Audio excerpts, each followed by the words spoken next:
Vers l'âge de 18 ans, j'ai toujours recherché le sens de la vie. Je me suis dit, la vie a un sens et j'aimerais le comprendre. J'essaie d'approfondir le bouddhisme, de faire un peu de yoga, Bref, j'ai un petit peu touché partout, d'essayer de découvrir le domaine parapsychologique ou autre. Et une fois, à l'âge de 20 ans, il s'est passé quelque chose dans ma vie où toutes ces questions existentielles sont remontées d'une manière bien plus intense. Et là, je ne sais pas pourquoi, j'ai trouvé un chapelet tout pété dans mon tiroir, alors que j'avais complètement oublié comment on prie un chapelet. Je me suis rappelée de Notre Père, j'ai même essayé de rechercher pour savoir comment on le prie.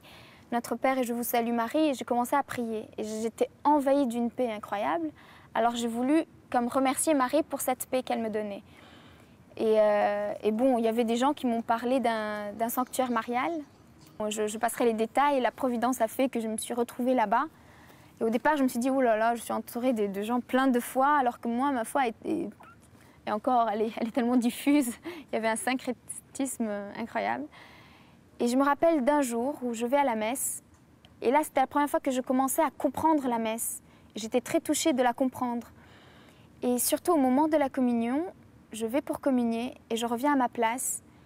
Et là, je tombe en larmes en réalisant que Dieu existe. Et que ce tout petit bout de pain, c'est vraiment Jésus qui se donne à moi. Et là, c'était les sanglots, mais c'était une évidence et j'étais envahie par cet amour. En fait, j'ai passé toute la semaine à pleurer en réalisant que c'est vrai, que tout ce qu'on m'avait enseigné quand j'étais petite à la catéchèse, c'était vrai, que Dieu existe, que Jésus nous aime, qu'il se donne à nous.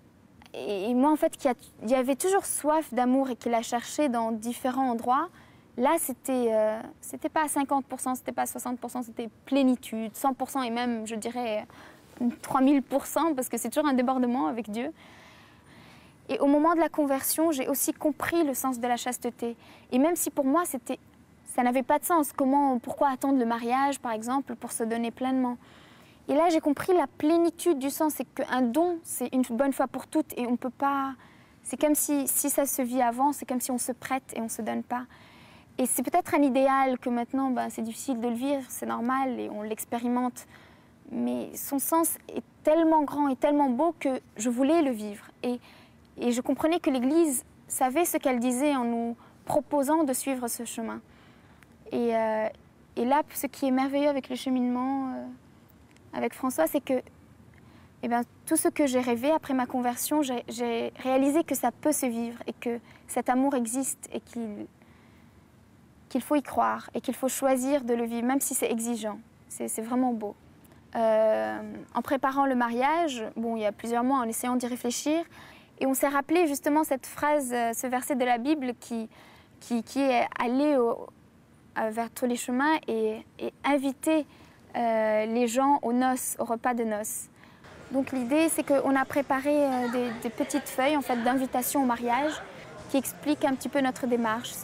On ira vers les gens, on leur expliquera que voilà, on désire vous inviter à notre mariage, on a rencontré le Seigneur dans notre vie. Et que surtout, en fait, le message premier, c'est que l'amour existe et qu'on peut y croire.